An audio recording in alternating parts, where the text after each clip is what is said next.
ಮುಂದಿನ ಪ್ರಶ್ನೆ, 2020 ಮೂಡಾ ಪ್ರಾಧಿಕಾರ ಸಭೆಯಲ್ಲಿ 50-50 ಅನುಪಾತದಲ್ಲಿ ನಿವೇಶನ ನೀಡಲು ಒಪ್ಪಿದ್ದಾರೆ. ಲೋಕಾಯುಕ್ತ ಪ್ರಶ್ನೆ ಇದು, 14ನೇ ಪ್ರಶ್ನೆ. ಆಗ ನೀವು ಯಾವ ಪದವಿಯಲ್ಲಿದ್ರಿ? ನಿಮ್ಮ ಪುತ್ರ ಮೂಡಾ ಸದಸ್ಯರಾಗಿದ್ದು ನಿಮಗೆ ತಿಳಿದಿತ್ತೆ? ಲೋಕಾಯುಕ್ತ ಸಿದ್ದರಾಮಯ್ಯ ಅವರು ಕೇಳಿದ ಪ್ರಶ್ನೆ. ಸಭೆಯ ನಿರ್ಧಾರಗಳು ನನಗೆ ತಿಳಿದಿಲ್ಲ, ಆಗ ಶಾಸಕರಾದವರು ಮೂಡಾ ಸದಸ್ಯರಾಗಿರ್ತಾರೆ, ಹಾಗಾಗಿ ಸಭೆಯ ನಿರ್ಧಾರಗಳೇನು ಅನ್ನೋದು ನನಗೆ ಗೊತ್ತಿಲ್ಲ ಅಂತ ಸಿದ್ದರಾಮಯ್ಯ ಅವರು ಹೇಳಿದ್ದಾರೆ. ಅದರಂತೆ ನನ್ನ ಮಗ ಯತೀಂದ್ರ ಕೂಡ ಮೂಡಾದ ಸದಸ್ಯರಾಗಿದ್ದಾರೆ, ಯಾಕಂದ್ರೆ ಅವರು ಶಾಸಕರಾಗಿದ್ರು. ಆಗ ನಾನು ವಿರೋಧ ಪಕ್ಷದ ನಾಯಕನಾಗಿದ್ದೆ. ಸಿದ್ದರಾಮಯ್ಯ ಅವರು ಮಾತಿದ್ರು. ಮುಂದಿನ ಕ್ವಶನ್ ನೋಡ್ತಾ ಹೋಗೋಣ. ನಿಮ್ಮ ಪತ್ನಿಗೆ 14 ನಿವೇಶನ ನೀಡಿದ್ದ ಬಗ್ಗೆ ನಿಮಗೆ ಯಾರಿಂದ ಗೊತ್ತಾಯ್ತು? ಯಾವ ಬಡಾವಣೆಯಲ್ಲಿ ಅನ್ನೋದು ಗೊತ್ತಿತ್ತಾ?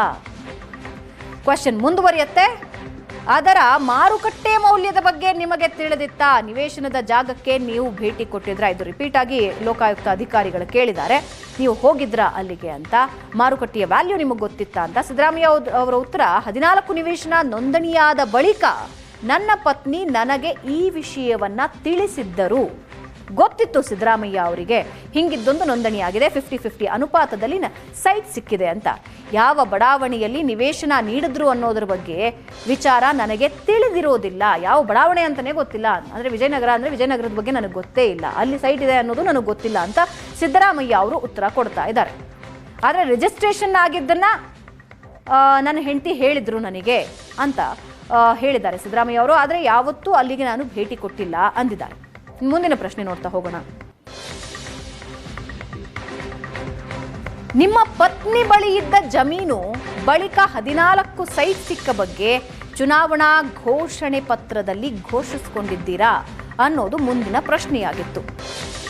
ಅದಕ್ಕೆ ಸಿದ್ದರಾಮಯ್ಯ ಅವರ ಉತ್ತರ, 2018 ಚುನಾವಣೆಯಲ್ಲಿ ಜಮೀನು ಇದ್ದರ ಬಗ್ಗೆ ಘೋಷಿಸಿಕೊಂಡ ಬಗ್ಗೆ ನನಗೆ ನೆನಪು ಇಲ್ಲ.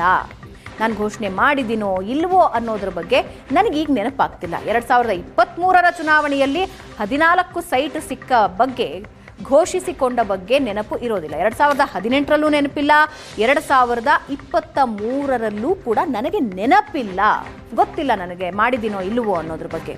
ಮುಂದಿನ ಕ್ವೆಶ್ಚನ್, ನಿಮ್ಮ ಪತ್ನಿ 14 ಸೈಟ್ ಹಿಂದಿರುಗಿಸುವ ಬಗ್ಗೆ ತಾವು ಸೂಚನೆ ಕೊಟ್ಟಿದ್ರಾ? ಹೌದು ಅಂದಾದ್ರೆ ಕಾರಣಗಳೇನು? ಈ ವಿಚಾರದಲ್ಲಿ ಸುಖಾಸುಮ್ಮನೆ ನನ್ನ ಹೆಸರು ಬರ್ತಾ ಇರೋದಕ್ಕೆ, ಜಮೀನು ವಾಪಸ್ ಮಾಡೋ ಬಗ್ಗೆ ನನ್ನ ಪತ್ನಿಯೇ ನಿರ್ಧಾರ ಮಾಡಿರ್ತಾರೆ, ಅದರ ಬಗ್ಗೆ ನನಗೆ ತಿಳಿಸಿರ್ತಾರೆ. ಅಂದ್ರೆ ಅವರೇ ತೆಗೆದುಕೊಂಡ ಡಿಸಿಷನ್ನು ನನಗೆ, ನಾನು ಹಿಂಗಿದ್ದೊಂದು ಡಿಸಿಷನ್ ತಗೊಳ್ತಾ ಇದ್ದೀನಿ ಅಂತ ಹೇಳಿದ್ದಾರೆ. ಮುಂದಿನ ಪ್ರಶ್ನೆ, 14 ನಿವೇಶನ ಖಾತೆ ಮಾಡಿಸಿಕೊಳ್ಳಲು ಮನವಿ ಸಲ್ಲಿಸಿದ ಕುಮಾರ್ ಯಾರು ನಿಮಗೆ ಗೊತ್ತಾ? ಈ ಕುಮಾರ್ ಸೈನ್ಗಳನ್ನ ಹಾಕಿಸ್ಕೊಂಡಿರೋ ವ್ಯಕ್ತಿ. ಆತ ಯಾರು? ಕುಮಾರ್ ಮೈಸೂರಿನವನು, ನನ್ನ ಹಾಗೂ ನನ್ನ ಮಗನ ಜೊತೆ ಕೆಲಸ ಮಾಡಿಕೊಂಡಿರ್ತಾನೆ. ಇದು ಸಿದ್ದರಾಮಯ್ಯ ಅವರಿಗೆ ಕೇಳಲಾಗಿರುವ ಪ್ರಶ್ನೆ. ನನ್ನ ಪತ್ನಿ ಸಹಿ ಮಾಡುವ ಜಾಗದಲ್ಲಿ ಕುಮಾರ್ ಸಹಿ ಮಾಡಿದ್ದು ನನಗೆ ತಿಳಿಯಿತು. ನನ್ನ ಪತ್ನಿಯಲ್ಲ ಸೈನ್ ಮಾಡಿರೋದು, ಅದರ ಬದಲಿಗೆ ಕುಮಾರ್ ಸೈನ್ ಮಾಡಿರೋದು ನನಗೆ ವಿಷಯ ಆಮೇಲೆ ಗೊತ್ತಾಗಿದೆ. ಬಹುಶಃ ಇದಕ್ಕೆ ನನ್ನ ಪತ್ನಿಯೂ ಅನುಮತಿಸಿ ಇರಬಹುದು, ಅವರ ಅನುಮತಿಯೂ ಇರಬಹುದು ಅಂದಿದ. ಇನ್ ಲಾಸ್ಟ್ ಕ್ವೆಶ್ಚನ್, 19ನೇ ಕ್ವೆಶ್ಚನ್, ನಿಮ್ಮ ಪತ್ನಿ ಮೂಡಾಗೆ ಸಲ್ಲಿಸಿದ್ದ ಅರ್ಜಿಯಲ್ಲಿ ವೈಟ್ನರ್ ಹಾಕಿರುವ ಬಗ್ಗೆ ನಿಮಗೆ ಗೊತ್ತೇ? ವೈಟ್ನರ್ ಹಾಕಿರೋ ವಿಷಯ ಇಡೀ ರಾಜ್ಯದಾದ್ಯಂತ ಸುದ್ದಿಯಾಗಿತ್ತು. ಆ ಪ್ರಶ್ನೆ ಕೇಳಿದ್ದಾರೆ. ನನ್ನ ಪತ್ನಿ ಮೂಡಾಗೆ ಸಲ್ಲಿಸಿದ್ದ ಅರ್ಜಿಯಲ್ಲಿ ವೈಟ್ನರ್ ಹಾಕಿರುವ ವಿಷಯ ನನಗೆ ಗೊತ್ತಿಲ್ಲ. ಸಿದ್ದರಾಮಯ್ಯ ಅವ್ರು ಹೇಳ್ತಿದ್ದಾರೆ, ನನಗೆ ಅದ್ರ ಬಗ್ಗೆ ಇನ್ಫಾರ್ಮೇಷನ್ ಇಲ್ಲ, ಏನು ವೈಟ್ನರ್ ಹಾಕಿದ್ರು ಅಲ್ಲೇನಿತ್ತು ಅದರ ಬಗ್ಗೆ ನನಗೆ ಇನ್ಫಾರ್ಮೇಷನ್ ಇಲ್ಲ ಅಂತ ಸಿದ್ದರಾಮಯ್ಯ ಅವರು ಲೋಕಾಯುಕ್ತ ಅಧಿಕಾರಿಗಳಿಗೆ ಉತ್ತರ ಕೊಡುವಾಗ ಈ ಪ್ರಶ್ನೆಗೆ ಉತ್ತರ ಕೊಟ್ಟಿದ್ದಾರೆ.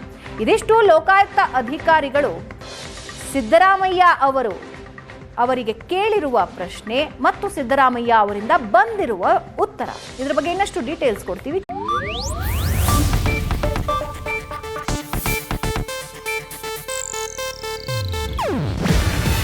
ಇದು ಏಷ್ಯಾನೆಟ್ ನ್ಯೂಸ್ ನೆಟ್ವರ್ಕ್ ಪ್ರಸ್ತುತಿ.